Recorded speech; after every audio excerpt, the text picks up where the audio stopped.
Uru, Iboya, Ibuche, everybody in Cyberland, your favorite Babalao.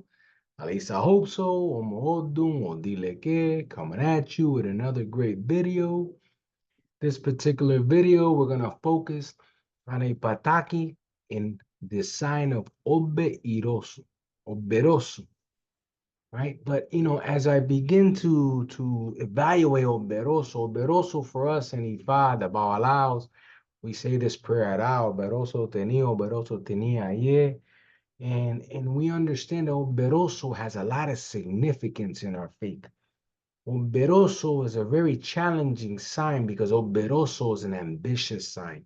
Beroso is a sign that has a lot of future outlooks, that has the ability to be great if they could understand their role and destiny, right? So that they can walk this earth well. Beroso is a sign that talks about family unity and ensuring that we understand our family, but more importantly, that we understand the dynamics of our family, the ones that are here and the ones that have passed away. Understanding that Oberoso is an Odu of Eggun and Orisha, where your mission in life is to get crowned Orisha. It's not necessarily to go to Ifa because that's not your destiny. Your destiny is to be a spiritualist. Your destiny is to be working Iba Ocha, right? And work the room of Ocha, right? This is a very powerful sign that tells us about making sure that you understand the gifts that you have spiritually as you evolve. So without further ado, let's get this Pataki. I tell you guys always, if you love this, give it the like, give it the share, continue to leave me comments. My email address is on there, just in case, la.regla.de.ifa@gmail.com. La regla de ifa@gmail.com. Please continue to kind of promote, continue to put the comments, continue to spread the good word because knowledge is power and we want to spread the good word of Ifa to everyone. So let's jump right into it. Let's jump right into it. In this particular pataki, this is a pataki that's called the path of the spiritualist. But here's why. In this pataki, we talk about in the land that's called Ipkue Eru, most of the inhabitants there were possessed by Egguns. Most of them were what we call in this faith caballos, horses, mounts, right? That the Egguns were able to possess them so that they could begin to communicate. Dedicating themselves solely to that spiritual practice, they were not acquainted to the Orishas. They just knew about the Egguns. So among these individuals, there was one who, when possessed by a certain Eggun, would transform and begin to speak really incoherent, right? To the point where they didn't understand him in this land. Realizing his words were very, um, incoherent, untangible, right? They began to kind of just, they frenzied. They kind of rolled back. They kind of just ignored him. And that caused a lot of animosity between the Eggun, the mount, which is the person that's getting possessed. So one day, the individual had a realization, telling him, hey, it's time to leave this land and try to find their true path because, there's a mockery of us, right? And following the days, he set off and he went to a land that's called Aramba or Araba. Nonetheless, where he began to make friends. But he feared this aspect of friends. He feared the aspects of getting mounted again. He feared about people making fun of him because they weren't able to understand this Eggun that was mounting him. So despite his fears and being possessed and humiliated in front of everybody, he was invited to a spiritual ceremony and he decided to attend it. Okay, good for him, right? Now, during the ceremony, the Egun that they were not able to decipher in the land of Ipkue Eru, right? Now in this new land, they were able to actually understand him. Right? So he began to speak in a way that people began to understand, but then he declared to himself, right, a child of Shango, he asked that those present explain to the person that he was mounted with that he needed to go to Orunmila's house. Right? I want to take a pause because I want you to dissect this. Ogbe Iroso is beginning to tell us that when the concepts of possession happens with a person, the person who's being possessed is not remembering what's going on. And that's something that I want you to take with you as you continue forward.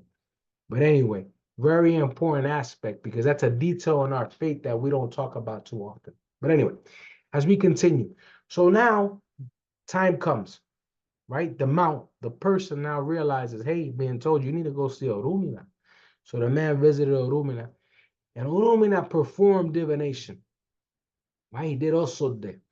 And he saw the sign of Ogbe Iroso, telling him, hey, you're a child of Shango, and you have to accept them as soon as possible. You are born to be influenced by the actions of Egguns and Orishas, right? And that is your mission here on earth. So as long as you faithfully fulfill those duties, you're going to be great. You're going to be fine. You're going to have everything that you want. And that's something that was very, very near and dear to the heart of this man. So the man received Elegba. He got his awofaka. Shortly after, he went into Yoko Osha. Right? He went into the room of Osha. And he moved to the land of Ishu Awang Orisha, where he became very quickly, he became rich, he became powerful, he became respected by all. Right? And so I want to take a pause there as well. A lot of the folks who go get crowned in Ibaocha or they go to the Yoko Ocha ceremony and they get crowned, a lot of people forget that there is a lot of spiritualists that are also crowned. It's not just Orisha work, but it's the balance between Orisha and Eggun that truly bring them together. In this case, Ifa guided this person to its destiny, which was to balance Eggun and Orisha, go get crowned Shango, but continue to be the person that you need to be with the Egguns. Now, let's resume. So now the man, he moves to another land, he becomes rich and powerful, and he's respected by all. However, here's where the ambition comes in about Ogbe Iroso. Ogbe Iroso was very greedy. Ogbe Iroso on this sign, let me not say Ogbe Iroso, but that's where the Pataki comes in. The man now, the mount, right? Despite his status, became very envious of the Oba, the king of the land. And this king was beloved. He was, respected. He was considered, as the highest authority of the faith. Wishing to be equal or greater than the Oba, he went to see the Oba to say, hey, I want to get initiated into Ifa, right? Understanding that that's going to just give him more power, more authority, more secrets so that he can be even more powerful. But of course, the Oba being the Oba went to the Awo, the priest, right, of Orunmila, and responded. And he said, hey, I need to perform divination. And we got to let Ifa speak so we can figure this out if this is something that needs to happen. The Awo now performs divination and saw Ogbe Iroso Tili, right? Telling him, you are very ambitious, right? You're very envious. You only wish to be more than you are, which is bad. Ifa always says that your path is to be the instrument of the Eguns and the Orishas, right? You will never be an interpreter of Ifa because your destiny does not lie with interpreting Ifa. You need to be content with what Olofi gave you, and given that, you must never abandon your true mission, or you're going to destroy yourself. Y tú y van eso, the Babalao states. Very important for us to understand this as we begin to kind of understand who is Ogbe Iroso. A great Pataki to remind us that we need to understand the personal and the family warnings that are in this sign.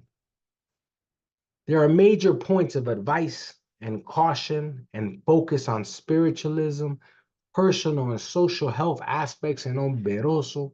Ogbe Iroso warns against life-threatening actions, reinforcing the advice, of constantly seeking Ifa and seeing what Ifa needs.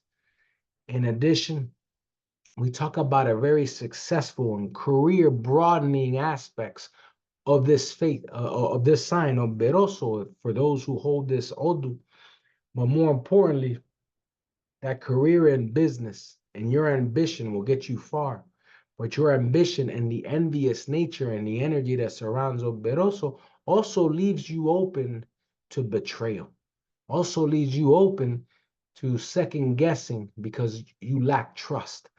And so you have to be very cautious on the things that you do. More importantly, we warn about the trust and the betrayal in all aspects of social and relationships, right? Your behavior is very important. Your personal conduct and the precautions that you got to take, you got to avoid turning on lights at midnight and working by the light. Avoid the overindulgence of alcohol. You got to eat well.